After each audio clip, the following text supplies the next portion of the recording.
Hello and welcome. Thanks for joining in. Let me have a second to get comfy and we can take a deep breath to bring our energy in, bring our awareness into this present moment. Ah, excellent. It's always nice to ground. So, how to heal from a broken heart. Woo! That's always fun. Well, I have had plenty of a broken hearts in my experience from past relationships, not only romantic, but even just friendships and people I've considered family. And surprisingly, it does get easier, but that's not helpful to hear. What's helpful to hear is that this very idea of a broken heart is an illusion. Ooh, what does that mean, Alaric? This idea of a broken heart is an illusion. Well, there's really no such thing as a broken heart. Maybe physically something can happen, but it's more of a metaphoric and emotional and mental creation that occurs when our expectations have been shattered. So, a broken heart truly is a shattering of expectation or a shattering of reality. When our desired and expected reality is burst to pieces by an individual, such as, quote, breaking trust or choosing to divorce or choosing to walk away or just being even just downright mean. And sometimes we're the cause of it. And it may not even necessarily be from a angry or grief-ridden place, but more from a place of just shit doesn't always work out. And that's okay. And we end things, but it still feels awful for both parties. I've been in situations where I've had to end a relationship. And honestly, when I look back to when people broken things off with me, I actually disliked being in the position of breaking someone else's heart. And then it somehow breaks my heart seeing them in the pain. And it's just like, it's just this huge mess. Oh, relationships. Oy vey.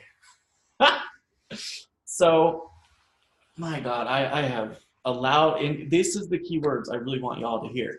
I have allowed myself to suffer so much for the sake of love. And when I look back to it, none of it was actually unconditional love. It was attachment, it was lust, it was desire, it was expectation. And a lot of times in past experiences, I may have been a bit manipulative, projecting guilt, slightly controlling in old romantic relationships. Anytime I felt fear, anytime I felt unloved. And so it's interesting that we go through all of these emotions, and it singularly comes down to that we just don't have inner peace. We don't have our own self confidence or our self assurance, our self love. And so, anytime something in our outside world, it could be a family member, a romantic relationship, a friend, a peer, it could be anyone really, anyone in our external world that we take comfort in, chooses to walk away or chooses to no longer comply with our desired reality. Maybe they go on and change. They go on and evolve and change into a different person. We say, how dare they? How dare they? How dare they leave? How dare they decide to change their interests? Because it influences our life and it influences our sense of security, the life that we have come to know and come to enjoy potentially. And all of a sudden, something changes up. And either our trust is broken, maybe we feel actually have a broken heart, but ultimately our sense of security is shattered. Our sense of even sometimes identity is shattered, as in such cases as divorce, when you've been married for so long and your identity was part of being a wife or a husband. So all of these things, I know I'm kind of jumping around, but all of these things come back to our own perception of our personal identity and the perception that we have of the external world. And pain happens. We are never going to escape pain. Pain happens. But any amount of suffering, mental or emotional suffering that we experience, is all self-created. And it is created because we are not accepting the impermanent nature of human existence. Let me repeat that. The suffering we experience stems from our non-acceptance or our resistance to the impermanent nature, the temporary nature of our human existence. What the hell does that mean? That means that literally everything is constantly changing. And even if it doesn't seem like our life is changing all that much, eventually the death experience comes to all. So there is going to be a huge, massive change on the horizon. But the truth is that we're constantly going through various death experiences, not only to our identity, but to our various roles that we participate in, different friendships, different lifetimes that we participate in.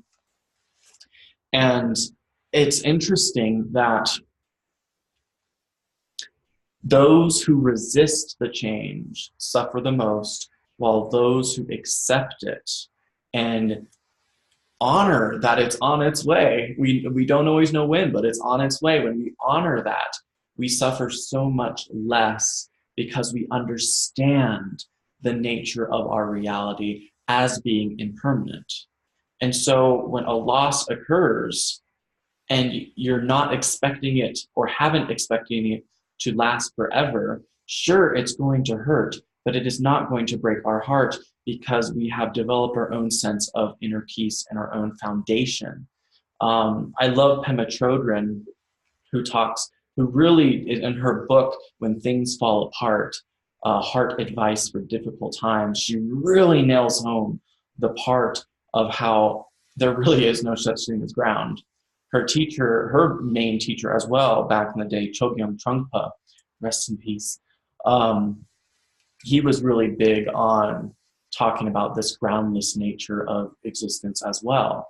And so when there's no ground, when there's no stability under our feet, eventually, let me back up.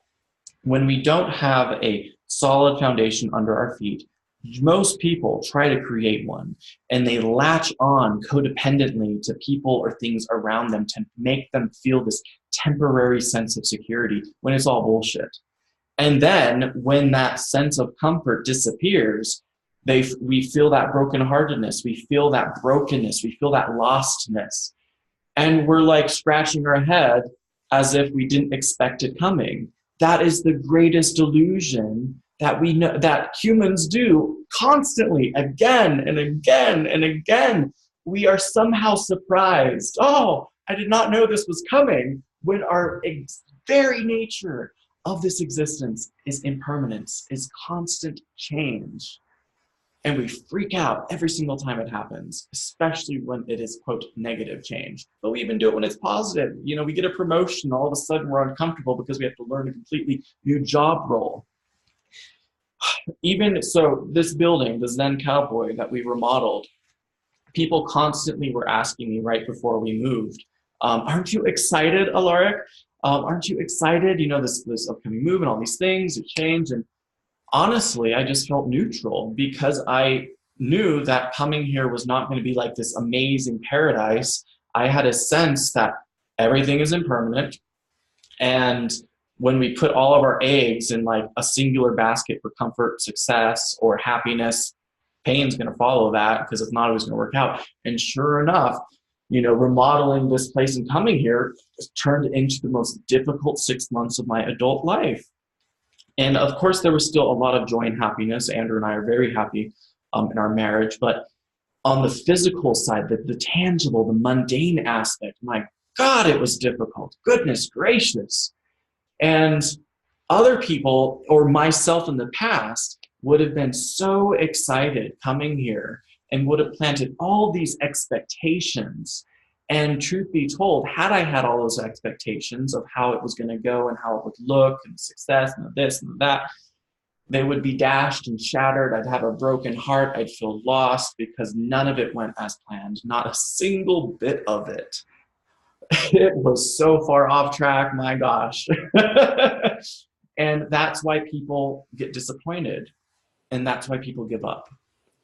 And because of my understanding of these principles and writing and living peace, I was able to peacefully, gracefully go through this transition period without having that shattering reality moment, to where we just give up. And raise your hands if that's happened to you. It's happened to me in the past before I started practicing these teachings, and I see it happening. So just, it happens to everyone, and there's no shame involved. There doesn't have to be any guilt. It's just an observation that, when I'm just thinking right now, it's like we get a broken heart, we're just like, we swear off all relationships, or, we try to succeed in a business and it doesn't work out. We swear off ever doing another business. We get to these all or nothing moments when the truth is, life doesn't work that way. And so I know I'm kind of jumping around with not just talking about broken hearts, but just the shattering of expectations in general. But I think it's important to talk about that because we like to think that love or this relationships are this magical thing that just makes all the hurt go away, these fairy tale illusions, and none of it is true. But at the same time, we can create that fairy tale reality. Like, during Andrew and I's our wedding, we were dancing to our dance together was Bright by Echo Smith, and the lyrics are, did you see that shooting star tonight? And literally during our wedding, while our first dance to that song, a shooting star occurs over our heads. Everyone in the crowd, their jaws dropped. It was crazy. How magical is that? So these fairy tale loves do exist. And the reason why they exist is because they occur when we have peace first. And guess what? Andrew and I, we don't plan that. We just show up and we're happy. We don't have these constant sentimentalities that we're holding on to try and make things so perfect all the time. When I was in my early 20s, constantly was doing that. And constantly my hopes were dashed. And so healing our broken heart is truly just healing our delusional thinking of what love is supposed to feel like and look like, or what life is supposed to be like, and just honoring that only today exists. And whatever I do, whatever I create, whatever I get, I can respond to it with peace. I can continue to show up even when it hurts. And sure enough, when you develop a sense of genuine peace within your life, you will attract someone into your life that matches that frequency. I kept attracting men into my life before Andrew that did not match that frequency because I was not a perfect match either. And so they were mirroring my insecurities. They were mirroring my so-called brokenness, my delusions, if you will. And sure enough, the shattering of the glass always occurred, and I would feel disappointed. I would feel brokenhearted. Hashtag rant, hashtag love rant, goodness. And so let's bring it all together. I really want y'all to walk away. The reason why I shared our wedding story is I don't want y'all to think that love is an illusion and we can't have this awesome happiness. It is there, but it stems from accepting our groundless situation. It stems from letting go of our delusional thinking, our massive expectations, and truly looking at life at face value for the first time in our life. Looking at life factually, not looking at life from our past, not looking at life through the lens of our future, and not looking at life through our current now, but with all our prejudices, our biases, our foggy, mirrored, shattered expectation and disappointments and our emotions, looking at life clearly and directly. And we're able to do that, ladies and gentlemen, when we are able to sit, meditate, cultivate our mindfulness. Because when we are still and when we are quiet and we sit for long enough periods of time, even just starting 5 minutes a day, you start to create that separation between fact and fantasy. And you start to look at your relationships differently. You start to look at your work. You start to look at your work differently. You start to look at everything differently, because you're no longer looking at life through the lens of your past experiences, your future expectations, or the emotional bias of your now. You just look at life as life, and things work out and things don't work out. Things come together and they fall apart, and then they come together again, and then they fall apart again. And it's all the natural part of our existence. And no matter the pain that we go through, we're still here. And if we're not here, well, I guess we don't care anymore, do we? So there's nothing to worry about. Because we hold so tight to our house of cards from falling apart. But the truth is, it's like we're unhappy holding it together. So what would happen if we just let it fall apart? Because one day it will anyway, because we won't always be there to hold it together. And so when we start to just observe and let things fall where they fall, we start to make more rational choices. We stop pretending. We stop wearing masks. And when we start to be more authentic in our communications with people, not sugarcoating the shit out of everything. It's a fun sentence. Well, you're going to start to attract different relationships into your life. You're going to start to bring in new opportunities, or maybe the opportunities in those relationships, those awesome relationships, have always been there, but you have been telling them no. No, you push them away because of your own insecurity, and so you constantly settle for less. Makes sense why we have broken hearts, because we have such a delusion, we have such a illusory vision of reality, and we're not looking at it factually. And so our expectations keep getting dashed. And we're living in the past, we're living for tomorrow, but we're not doing the necessary steps for peace right here, right now, each and every single day.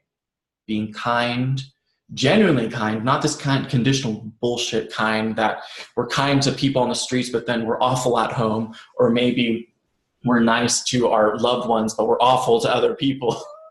Not that. We're genuinely kind. We're genuinely patient. We take our time. We do things with mindfulness. We do things with a soft gentleness, rather than constantly rushing to where we just stress ourselves out. We take time to slow down so that we can, for the first time in our life, truly see. Because if we're constantly rushing, how can we see clearly? Wow, this was a fun rant. Well, I hope this gives you all maybe a new perspective to shine some light on this whole broken-hearted business. You know, it really is, it's not something that's real. And again, I know the pain is real. I'm not trying to devalue your pain. Part of me just says, no, damn it, devalue their pain, because they're making it worse than it needs to be. And I can definitely I can vouch for that. Where our thoughts go drastically influences our emotions. And depending on if we're looking at something neutrally, optimistically, cynically, we are going to escalate a certain emotion. So I'm not saying negate your pain and pretend it's not there. I'm saying fully lean into that pain, but also say that that pain is temporary. It's not going to be here forever, and that it's okay to feel pain. Honor it, accept it, allow it in, and then allow it out. You don't need to go all major positive affirmation on it, because you have to believe that the part of you needs to believe the part of you needs to believe the affirmation for it to really be successful. And so that's why a lot of times people are saying all these things and they never really seem to work. So start simple, start with neutrality, and just honor this existence, honor the temporariness. The pain will not always last forever, and it's okay that it's there, because it's teaching you something. And then from there, you can get more into the positive expectation. But again, as we learned, expectations are not always that great. So sure, it's great to have a mindset of abundance comes to me, love comes to me. It's important to say those things, because you're getting in that vibrational escrow, and it's wonderful, that vortex, as Abraham Hicks would say. But at the same time, when it doesn't work out, and we're on that high and it doesn't work out, we crash. And that's when the pain comes. So start to have a happy mind, an optimistic mind, but make sure that you're also rooted in reality and honoring the temporariness of everything. And that is the way I live. That is the way Andrew lives. And I'll tell you what, it works. We are happy. There's peace. And I teach my students, my clients that. And if you are someone who'd like to be a student or a client, let me know. It is so amazing to be able to learn these teachings and successfully apply them to your life. You know, what if you could have the next 20, 40 years of your life be genuinely happy? What's that worth to you? It amazes me how many people don't actually work with professionals or sign up or do the things that will actually change because we're afraid of change. Because life is going to have, if we want to be happy, we're going to have to change our behavior. We're going to have to change our patterns. It's not always that easy. And so I'm going to end with this wowzer for y'all. We almost get addicted to our brokenheartedness because it's the familiar, it's what's comfortable. And so we keep repeating these same patterns again and again and again. And we allow the brokenheartedness because of our fear of transformation, because of our fear of change, because, again, the very essence of our brokenheartedness is from the uncertainty, from the ungroundedness, from expectation shattered. And so to actually get to that love, get to that success, get to that genuine peace and happiness, guess what has to happen? We have to completely shatter our own perceived identity. We have to sometimes even shatter our own life. And that is the most scary thing. We have to shatter our belief systems of what we came to know. And so, because our brokenheartedness comes from the shattering, and yet our peace and success and happiness and all that juicy stuff is on the other side, on the other end of another shattering of self that we're going to have to go through, we keep just repeating the same pattern right here over and over again, because at least this shattering of expectation and brokenheartedness we're familiar with, while this one of our complete release of self and shattering of self so that we can then heal all of our stuff, that's unknown. So why put ourselves through that pain if we don't know if it's actually going to work? Well, it does work. And there's many people out there, including myself, that proves it. And so my invitation to all of you is, if you are ready for love, if you're ready for peace and happiness, it doesn't have to be me, but work with someone. Immediately start signing up for some type of coaching, some type of counseling, some type of program that's going to help get you from point A to point B. And make sure you're vetting out these individuals that you're working with. Ask them and see it's not just what our credentials are, if we went to college for. Ask them and see what their life looks like.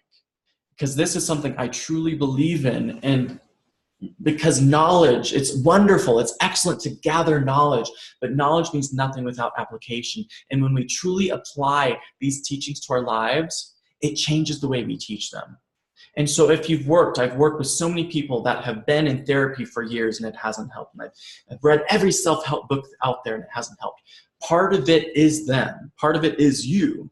We know this, we're not fully committed, but also part of it is the way that it's being taught, the way that it's being coached, because possibly the author or the teacher or the mentor, the coach, the counselor haven't actually achieved it themselves yet. Because if they did, then it would change the way that they can teach. And I'll tell you what, my ability to coach and teach has transformed tremendously over the years, because every single year I achieve that next level. And I'm able to communicate these things on a deeper, deeper level. My gosh, I wish I could go back to every client and student I have ever had. Sure, they've all reached some levels of success, but I wish I could go back and teach them all again, because it will be communicated in a different way that may hit home and hit those pegs in just the perfect places for that unlocking to occur. And maybe they're in a different place and ready for that next unlocking. So be very mindful who you choose to sign up with, because not only are you someone that's going to have to show up and do the work, but also your coach, your counselor, your mentor, your teacher, make sure that they're doing the same and holding themselves accountable to exactly what they are teaching you. That is when transformation, the ultimate transformation, occurs. Thank you all so much. If you like this video, give it a thumbs up and please subscribe. Let me know Comment down below what your favorite part about this video was, and if you'd like me to go into any other topics. I have so many topics I can make videos on, and I'd love to do that for y'all. And of course, I'll put my website down below, www.zencowboy.org. If I am someone that you'd like to work with, oh my, this looks intense. We will whip you into shape. We will whip each other, not whip each other, my gosh. We will get each other into shape because I am committed to doing this work in equal measure to your own commitment. And I'm doing it anyway. And so let us embrace peace together. Thank you all. Mwah.